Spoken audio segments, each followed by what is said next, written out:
Hi friends, welcome. My name is Darina Gilmore-Young, and I'm so glad you're joining me today for this devotional that's called Resting in Unforced Rhythms. If you're new around here, I like to share devotionals weekly, and I am working on a book project called Walk, Run, Soar, and it's a devotional designed to share stories, especially for runners, but even if you can appreciate a good walking or running metaphor from the Bible, you might enjoy this one. It's coming out in fall of 2020. And I would just encourage you to hop over to darinagilmore.com, my website, and sign up for my Glorygram newsletter there. I include lots of great resources, and if you'd like to hear more about the book and kind of behind the scenes, that's a great place for us to connect. So let's jump in for today. You know, when my husband Sean and I were dating, I remember distinctly having this conversation with him on the phone, and it went something like this. I asked him, hey, what do you do on the weekends? And I remember him explaining, well, on Saturday mornings, I wake up early and I go for a bike ride for several hours, and then I come home, have a meal, and I take a long nap.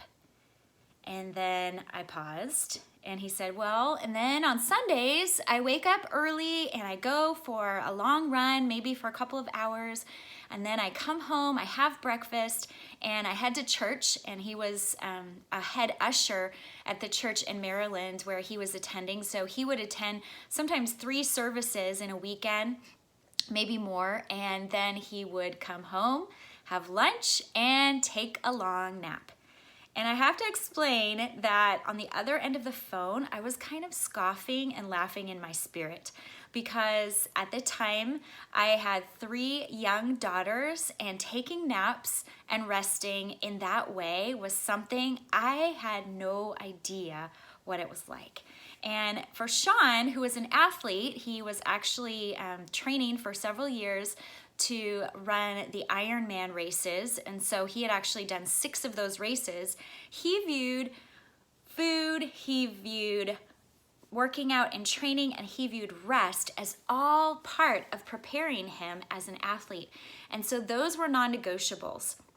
A very different lifestyle than the one that I had. And so at first I thought, well, listen, buddy, if you're gonna be involved in our lives, your naps are probably gonna go bye-bye. But you know what? Fast forward 4 years, and we've been married now for almost 4 years, and we actually, on the weekends, we get up on Saturday mornings and we go for long runs, and we come home and we make big breakfasts. And then if my kids don't have soccer games, we rest and we enjoy doing things like reading and taking walks or doing things as a family. And on Sundays, we get up early, and sometimes Sean goes for a run, and I'll have some extra quiet time reading my Bible, and then we'll go off to church. In the afternoons, we every other week have our life group over, so several families come join us for lunch and studying God's word and praying over each other. And then every Sunday afternoon, we take naps. And so this is one of the greatest ways that my husband Sean has influenced my 3 girls and me. We have learned how to rest. And you know, for him as an athlete and a coach, as I mentioned, rest was actually non-negotiable. His body needed rest in order to perform in the races and the athletic endeavors that he wanted to. It was not optional. And according to physician Sandra Dalton Smith, I was reading this article, and she wrote a book called Sacred Rest. And she explains that as humans, we need 7 different types of rest. We need physical rest, we need mental rest, social rest, we need creative, emotional, spiritual, and sensory rest. And all of these are very important, but a lot of times we just think about rest as taking naps, and it's not necessarily just about going to sleep. If you look in the Bible, throughout the Old and the New Testaments, the importance of rest is reiterated again and again and again. And that's partly why I am so passionate about this message, because we as humans were designed for work and rest. But unfortunately, we live in this culture, especially in the United States, where work and hustle and work are held high and honored. and to rest is to somehow be weaker. So I want us to take a little bit of time to dig into the scriptures today and to think about the meaning and importance of rest in our lives. You know, if we look into the Psalms, we see this Hebrew word Selah, and it appears for the first time in Psalms 3. Selah was used by David and the other psalm writers to indicate a pause or a rest. And Selah is repeated 71 times throughout the book of Psalms. If you're into music or a musician, you might know that in musical terms, the rests in the music are just as important as the notes. And if we create a rhythm, we are using the nuance of musical notes and rest together. And this is what makes a song interesting. It's what gives it its richness. So this idea of Selah, the pause, was all throughout the Psalms because many of the Psalms were written as songs that were to be sung in a worship setting in those times. So Selah points back to this idea of rest and Sabbath that God set up in the very beginning in the Genesis creation narrative, and then was carried out through the Ten Commandments and through the years.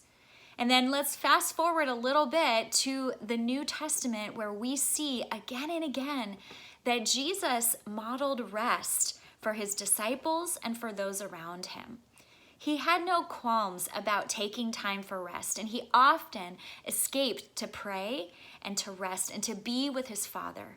He invited the disciples off to quiet places to rest when they were worn out by ministry or they needed time to grieve. And he invited them into intimate relationship with his Father, with God. And that is what rest was all about. So I'd like to read for you a passage today that is perhaps the most powerful words that Jesus speaks on rest. And we can find it in the book of Matthew, chapter 11. I'm going to invite you, if you are listening to this video or watching, I'm going to actually invite you to close your eyes as I read this aloud to you. And today I'm reading in the Message version because I love the way that Eugene Peterson just frames these words from Jesus. So he says, "Are you tired, worn out, burned out on religion? Come to me. Get away with me, and you'll recover your life. I'll show you how to take a real rest. Walk with me and work with me and watch how I do it. Learn the unforced rhythms of grace. I won't lay anything heavy or ill-fitting on you. Keep company with me, and you'll learn to live freely and lightly." And that's Matthew 11, verses 28 through 30 in the Message version. These verses express God's desire for us to come, to get away, to walk with him, and to keep company with him. And he desires, this phrase that's used in this version, he desires real rest for us. And you know, when I think about real rest, I ask myself, well, what does that mean? I think real rest is rest that makes you feel like you need a vacation from your vacation. No, it's not that type of rest. It's a rest that restores you. It's an in-depth kind of restorative rest that makes our soul feel a kind of calm and a peace. And here's the thing, the Bible tells us in the Old Testament that rest is for everyone. And it's for the Jew, it's for the Gentile, for the slave, for the free, for the animals. And guess what? It is for the mamas too. And in Exodus 33:14, God tells Moses this. He says, "My presence will go with you, and I will give you rest." And so the idea, the goal from the very beginning was that we would rest in God's presence. Rest, of course, is different for everyone. And so that's something that I want to just drive home today that, for me, maybe it's taking a nap. For you, maybe it's sitting in a big comfy chair and looking out the window and just being able to talk to God or to journal On some days, resting for me is driving out to Millerton Lake, which is only about 20 minutes from my house, and running on the trail and just watching God's creation and drinking in the sights and the sounds of the sun setting or the sun rising and the water lapping at the shore. Those are things that bring a calm to my soul. It changes from the busy rhythm of my weekdays into a place where I can truly rest and I can clear my mind and I can put aside my to-do list. So friends, I want to encourage you that we all rest in different ways and for you to explore what that looks like for you and for your family. Here's the thing, we need to model rest for our families. Taking time to rest is pretty countercultural in American culture especially. And so it takes us carving out time to rest. So after Sean and I got married, we decided that we needed to be more intentional about Sabbath, and I wanted to learn what it looked like to rest weekly with my family. And so after more than a decade of running a nonprofit in Haiti and then caring for my late husband Eric Lee through cancer, I believed that it was time for me to prioritize rest and nourishing my body and soul. And so we started to make room for this for our family. It just so happened that the weekends were the best time for that. And so especially on Sundays, we are intentional. Like I said, we go to church in the morning and then in the afternoon, we spend time around the table with friends where we can just talk and pray and share our lives together. And then we take naps in the afternoon. The other thing that I started doing was to plan our meals on Sunday evenings so that they could be simpler. Sometimes it's pulling out the charcuterie board and just filling it with meats and cheeses and veggies and fruit that we can simply eat together and it doesn't take a lot of preparation. Other times maybe it's pulling a pizza out of the freezer or eating leftovers from Saturday night. It just sets a different rhythm for Sunday evenings, that it's our time to be together, that mama doesn't have to be in the kitchen, that we're not spending time doing laundry and other things, and we are just enjoying, we are exhaling before we start our new week. And so I want to just encourage you with a quote from an author that I greatly admire. Her name is Brene Brown, and she says this: if we want to live a wholehearted life, we have to become intentional about cultivating rest and play. And we must work to let go of exhaustion as a status symbol and productivity as self-worth. That quote really convicted me, and it helped me to realize that rest needs to be an important part of my rhythm. It's important for my body, for my mind, and for my soul.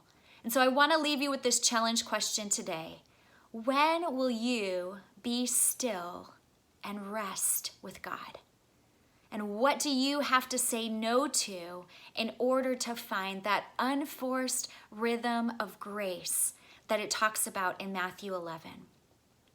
Thanks, friends, for tuning in today, and I want to just encourage you to take some time to rest well.